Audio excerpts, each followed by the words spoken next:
नमस्कार मित्रांनो. तर तू ही रे माझा मित्वा या मालिकेच्या 24 ऑगस्टच्या एपिसोडमध्ये आपल्याला असं बघायला मिळतं आहे की अर्णव लाईट्स का गेलेत हे बघण्याचा प्रयत्न करतो, पण अर्णवला काही जमत नाही. ईश्वरी स्वतः ट्राय करते आणि ईश्वरीच्या प्रयत्नामुळे लाईट्स येतात. ईश्वरी अर्णव पुन्हा फॅक्टरीवरती जात असतात आणि तेवढ्यात दोघांचा पाय घसरतो. दोघं एकमेकांवर पडतात आणि एकमेकांच्या नजरेत हरवून जातात.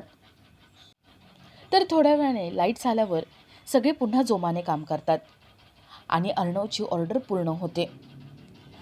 सगळे एकत्र मिळून बॉक्सेस काउंट करतात आणि खूप खुश होतात. तर थोड्या वेळाने सगळे खाली येतात आणि सगळे एकत्र मिळून टेम्पोमध्ये तो सगळा माल लोड करतात. टेम्पोसमोर नारळ वाढवून तो टेम्पो ऑर्डरच्या ठिकाणी पाठवून देतात. ईश्वरी म्हणते, अर्णव सर, जिथे आपण दोघं सोबत आहोत ना, तिथे सगळं शक्य आहे. अर्णव म्हणतो, आता सात्विक फॅशनचं नाव गाजणार, साता समुद्रापार जाणार, इंटरनॅशनल मार्केटमध्ये आता आपलं नाव येणार. ईश्वरी म्हणते, हो. सगळ्यांना आनंद झालेला असतो. आता अर्णव, ईश्वरी आणि फॅक्टरीतले सगळे तर खुश आहेत, पण अर्णवने पाठवलेला माल बरोबर आहे की नाही, त्याची क्वालिटी बरोबर आहे की नाही, हे सगळं कळल्यावर आणि अर्णवचा फायदा झाल्यावर वल्लरी कशी भीक मागायला येते आणि त्यावेळेस ईश्वरी वल्लरीचा चेहरा कसा सगळ्यांसमोर आणते ते बघण्यासारखं असेल. तर या सगळ्याची सुरुवात अशी होतीये की दुसऱ्या दिवशी सकाळी लवकर उठायचं म्हणून सगळे लवकर झोपायला गेलेले असतात. ईश्वरी पण आपली कामं आवरते आणि दरवाजा लावायला येते. ईश्वरीचं लक्ष गेटकडे जातं. वल्लरी तिथे लॅपटॉपवर एका माणसाला काहीतरी सांगत असते.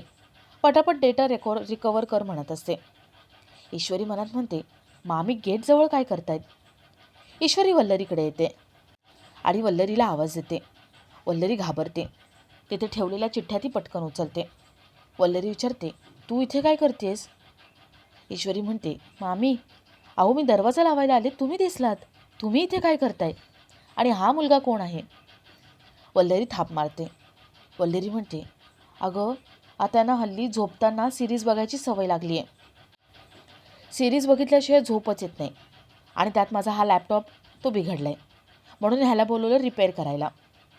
ईश्वरी म्हणते, अहो त्यात काय एवढं? मग ह्या माणसाला बाहेर का थांबवलं आहे? आतमध्ये बोलवायचं होतं. वल्लरी म्हणते, नाही नाही, झालं आहे ना, हा जातोय. वल्लरी त्या माणसाला इशाराने जायला सांगते. तो माणूस तिथून निघून जातो. वल्लरी म्हणते, मला पण खूप झोप आली आहे, मी पण जाते. वल्लरी पण आतमध्ये निघून जाते. ईश्वरी मनात म्हणते, या मामी खूप चुकीचं वागतायत. यांच्याबद्दलचा डाऊट आता वाढत चाललाय. ईश्वरीचा संशय अजून वाढत जातो. तर दुसऱ्या दिवशी सकाळी सगळे लवकर उठतात. सगळ्यांना फॅक्टरीला जायचं असतं, घाई असते. अर्णव नाश्ता न करता निघून जातो. ईश्वरी, अर्णव आणि ईश्वरी स्वतःसाठी नाश्ता पॅक करून घेत असते. ईश्वरी नम्रताला म्हणते, ताई, ही चाफ्याची फुलं आहेत, ही तेवढी पर्समध्ये ठेवतेस का? नम्रता म्हणते, अगं चाफ्याची फुलं का घेऊन चालली आहेस? ईश्वरी म्हणते, तिथे बायका आहेत ना, त्या सगळ्यांना मी ही चाफ्याची फुलं देईन आणि कामाला सुरुवात होईल. नम्रता म्हणते, एवढं काही करायची गरज नाही आहे, त्या बायका फक्त आपलं काम करायला येत आहेत. ईश्वरी म्हणते, ताई, आपण जे देऊ ना तेच आपल्याकडे परत येतं आणि मला असं वाटतं की कामाची सुरुवात ही चांगलीच झाली पाहिजे, म्हणजे शेवटही चांगला होईल. ईश्वरीचे विचार सगळ्यांना आवडतात, पण नम्रता मात्र चिडचिड करते. तिला ईश्वरीचे विचार आवडत नाही आणि ईश्वरीसुद्धा आवडत नाही. तर थोड्या वेळाने अर्णवच्या घरचे सगळे फॅक्टरीमध्ये येतात. ईश्वरी सगळ्या बायकांचं फूल देऊन स्वागत करते आणि त्यानंतर सगळे एकत्र मिळून पूजा करतात. पूजा करून ते सगळे कामाला सुरुवात करतात. थोड्या वेळाने सगळे जोमाने कामं करत असतात. काम करता करता कधी जेवणाची वेळ होते कोणालाच कळत नाही. अर्णव काही जेवायला तयार नसतो. त्या सगळ्या बायका अर्णवला जेवायला सांगतात.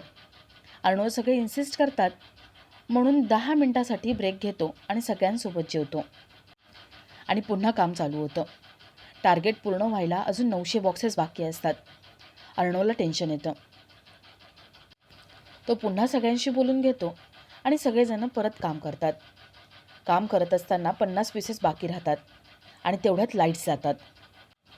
वेळ फार कमी आहे आणि त्यात लाईट्स गेलेत. अर्णव, ईश्वरी लाईट्स का गेलेत हे बघायला मीटरजवळ जातात. अर्णव आपले सगळे प्रयत्न करतो, पण त्याला काही जमत नसतं. इलेक्ट्रिशियन येईपर्यंत आपल्याला येतं आहे का हे सगळं बघत असतो आणि लाईट चालू होते का याचे तो प्रयत्न करत असतो. आणि आपला आजचा हा भाग इथेच संपतो.